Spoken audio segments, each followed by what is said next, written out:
आज हम बात करेंगे कि हमेशा इंस्टीट्यूशन क्यों प्रॉफिट में रहता है और क्यों हमेशा जीतता है। Why institutions always win। आज हम एक अनकंफर्टेबल ट्रूथ समझेंगे। इंस्टीट्यूशन कैसे लगातार पैसा बनाती है और मेजोरिटी रिटेल ट्रेडर्स क्यों स्ट्रगल करते हैं। ये वीडियो किसी को डिमोटिवेट करने के लिए नहीं है, बल्कि आपकी सोच को थोड़ा प्रोफेशनल डायरेक्शन देने के लिए है। Welcome to the alpha analysis. You gon' have to do more than just सबसे पहले बात करते हैं इंस्टीट्यूशन के एडवांटेज की। इंस्टीट्यूशन मार्केट को सिर्फ कैंडल की तरह नहीं देखती, वो डिकेड्स का data, volume, behaviour, volatility and sentiment समझती है। उनके डिसीजन एक इंडिकेटर पे नहीं, मल्टीपल डाटा पॉइंट पे बेस्ड होते हैं। सबसे इंपॉर्टेंट चीज स्ट्रक्चर एग्जीक्यूशन। इंस्टीट्यूशन के पास एक प्रॉपर प्रोसेस होता है, जैसे entry plan, exit plan, risk defined, position sizing fixed. उनका हर एक ट्रेड सिस्टम का पार्ट होता है, इमोशन का नहीं। इमोशन ट्रेडिंग का सबसे जरूरी पार्ट है। इंस्टीट्यूशन को फोमो नहीं होता, लॉस का ड्रामा नहीं होता, क्योंकि उनके लिए एक ट्रेड का आउटकम मैटर नहीं करता, उनके लिए प्रोसेस फॉलो करना मैटर करता है। अब बात करते हैं रिटेल ट्रेडर्स की प्रॉब्लम्स की। जो सबसे पहली चीज है वो है ओवर ट्रेडिंग। रिटेल ट्रेडर्स हर मूव में अपॉर्चुनिटी ढूंढता है, जैसे कि आज भी ट्रेड, कल भी ट्रेड, हर कैंडल पे रिएक्शन।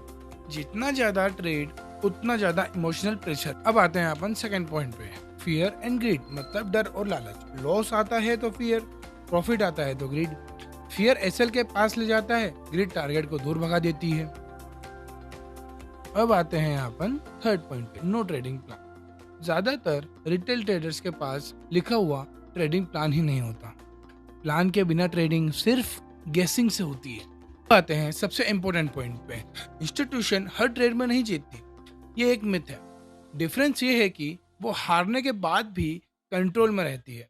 इंस्टीट्यूशन को पता होता है कि एक ट्रेड का लॉस एक्सेप्टेबल है, कैपिटल बचाना प्रायोरिटी है, लॉन्ग टर्म कंसिस्टेंसी गोल है। इसीलिए वो रिस्क मैनेजमेंट को रिलीजन की तरह फॉलो करती है। ये सब सारी बातों से रिटेल ट्रेडर्स को क्या सीखना चाहिए? अगर रिटेल ट्रेडर्स को इंस्टीट्यूशन से कुछ भी सीखना चाहिए तो वो स्ट्रेटेजी नहीं, प्रोसेस है। जैसे कि रिस्क ओवर रिवॉर्ड। प्रॉफिट से पहले रिस्क सोचो, कितना लॉस हो सकता है, कितना कैपिटल सेफ है। जो ट्रेडर लॉस कंट्रोल कर लेता है, प्रॉफिट अपने आप ही आ जाता है। अब बात करते हैं let's trade high quality trade. Institution सिर्फ ट्रेड करती है जब प्रोबेबिलिटी उनके फेवर में हो। हर दिन ट्रेड लेना जरूरी नहीं, सही दिन ट्रेड लेना जरूरी है। सबसे बेस्ट चीज प्रोसेस बेस्ड ट्रेडिंग। हर ट्रेड एक प्रोसेस फॉलो करती है, एनालिसिस, कंफर्मेशन, एग्जीक्यूशन, रिव्यू। जो ट्रेडर प्रोसेस फॉलो करता है वो रिजल्ट से इमोशनली अटैच नहीं होता। तो फाइनल ट्रूथ ये है, मार्केट अनफेयर नहीं है, मार्केट सिर्फ पेशेंस और डिसिप्लिन को ही रिवॉर्ड करता है। इंस्टीट्यूशन इसलिए जीतती है क्योंकि वो इमोशन से नहीं, प्रोसेस से ट्रेडिंग करती है। अगर आप प्रोफेशनल माइंडसेट के साथ ट्रेडिंग सीखना चाहते हो तो चैनल को सब्सक्राइब करो, वीडियो को लाइक करो और कमेंट में लिखो प्रो। मिलते हैं नेक्स्ट वीडियो में।